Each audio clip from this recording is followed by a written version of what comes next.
जो भोजन हमारे शरीर में हम ग्रहण करते हैं वो डाइजेस्ट नहीं होता, तो वो वात के साथ मिलकर शरीर में दर्दें ऐसे लक्षण जो है उत्पन्न करता है।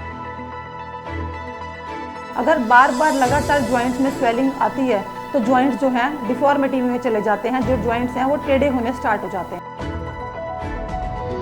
अगर आप एलोपैथी ट्रीटमेंट की तरफ जाते हैं तो उसमें जो है आपको लाइफ लॉन्ग मेडिसिन खानी पड़ती हैं, लेकिन अगर आप आयुर्वेदिक मेडिसिन से अगर अपना आर्थराइटिस का ट्रीटमेंट स्टार्ट कराते हैं तो आप कुछ ही दिनों में जो है अपना आर्थराइटिस को कम कर और बिल्कुल जड़ से ख़त्म कर सकते हैं।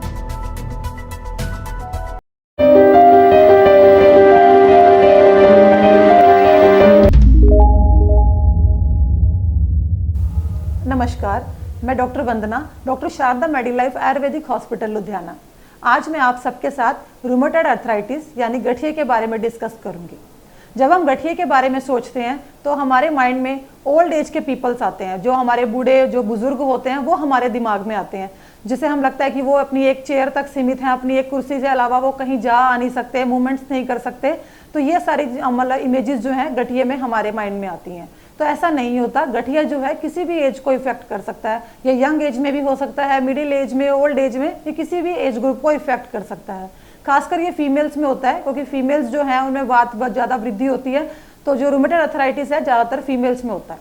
तो अब मैं आपको बताऊंगी गठिया किन किन कारणों से होता है, गठिया होने पर पेशेंट को क्या क्या लक्षण देखने को मिलते हैं, गठिए में हम क्या इन्वेस्टिगेशंस करा सकते हैं और क्या परहेज करने होते हैं और क्या क्या हम गठिए में खा सकते हैं।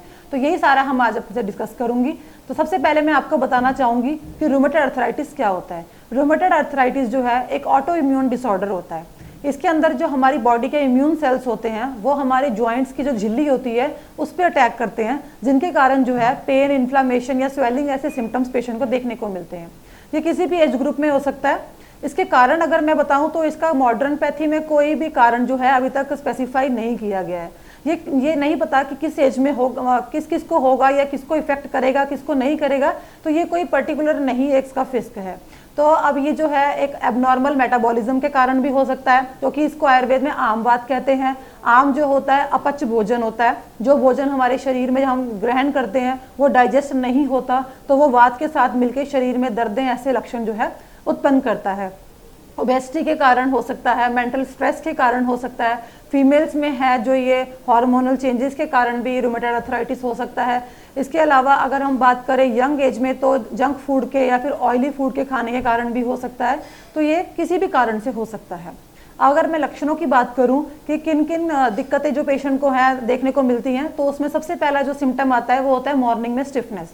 जितने भी गठिए वाले पेशेंट होते हैं मॉर्निंग में उनके जो जॉइंट्स होते हैं बिल्कुल अकड़ जाते हैं। इसके अलावा जो उनके जॉइंट्स होते हैं वो गर्म महसूस हो सकते हैं, रेडनेस महसूस हो सकती है, स्वेलिंग हो सकती है, बहुत ज़्यादा एक्सेसिव पेन हो सकता है। तो ये सारे सिम्टम जो हैं गठिए वाले पेशेंट्स में देखने को मिलते हैं। अगर बार बार लगातार जॉइंट्स में स्वेलिंग आती है तो जॉइंट्स जो हैं डिफॉर्मिटी में चले जाते हैं, जो जॉइंट्स हैं वो टेढ़े होने स्टार्ट हो जाते हैं। जैसे कि आपने देखा ही होगा कि गठिए में जो है पेशेंट्स के हाथ मुड़ जाते हैं, क्योंकि ये जो है स्मॉल जॉइंट्स को ज़्यादा इफेक्ट करता है, क्योंकि जो हमारे हाथ होते हैं हमारे पैरों को ज़्यादा इफेक्ट करता है। बट अगर ये बहुत ज़्यादा सीवियर कंडीशन में चला जाए तो ये हमारी कलाई, हमारी कोहनी, हमारे घुटने, हमारी जंगा, हमारे जो कूल्हे होते हैं या फिर हमारी कमर होती है, ये सबको जो है इफेक्ट करना स्टार्ट कर देता है। तो अब मैं आपको बताऊंगी क्या क्या इन्वेस्टिगेशंस जो हैं हम रूमेटॉइड अर्थराइटिस में करा सकते हैं। सबसे पहले जो है हम सीबीसी करा सकते हैं, ईएसआर करा सकते हैं और हम सीआरपी का टेस्ट करा सकते हैं। पेशेंट का यूरिक एसिड भी जो है देखना बहुत ज़्यादा कंपलसरी हो जाता है। आरए फैक्टर का टेस्ट जो है इसमें बहुत ज़्यादा इंपॉर्टेंट होता है। इसी से पता चलता है कि पेशेंट जो है गठिए का मरीज है या नहीं है। इसके अलावा हम एंटी-सीसीबी का टेस्ट भी करा सकते हैं। तो ये सारी जो जो इन्वेस्टिगेशंस है हम पेशेंट की करा सकते हैं अगर वो गठिए से पीड़ित है तो। इसके अलावा जो जॉइंट सबसे ज़्यादा इफेक्ट होता है जैसे नीज है या हमारी कमर है, तो उसका हम एक्सरे भी करा सकते हैं। तो अब मैं आपको बताऊंगी गठिए में क्या क्या परहेज करना चाहिए।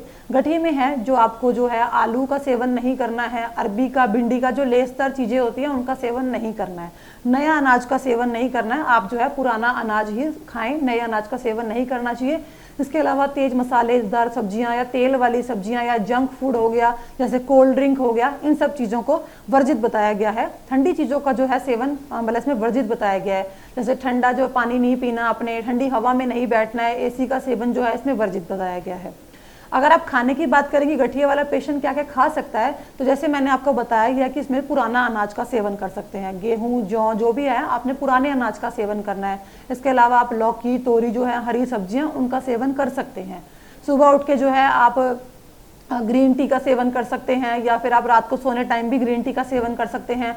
लहसुन की 2 कलियां जो हैं सुबह आप खाली पेट खा सकते हैं गर्म गुनगुने पानी के साथ। इसके अलावा आप मेथी दाने का सेवन कर सकते हैं, हल्दी का सेवन कर सकते हैं, अदरक का सेवन कर सकते हैं। ये जो होम रेमेडीज़ हैं ये आपको जो है पेन स्वेलिंग कम करने के लिए बहुत ज़्यादा हेल्प करेंगी। इसके अलावा आप एलोवेरा का सेवन कर सकते हैं। तो ये सारी जो होम रेमेडीज़ मैंने आपको बताई हैं ये आपको पेन और स्वेलिंग कम करने में हेल्प करेंगी।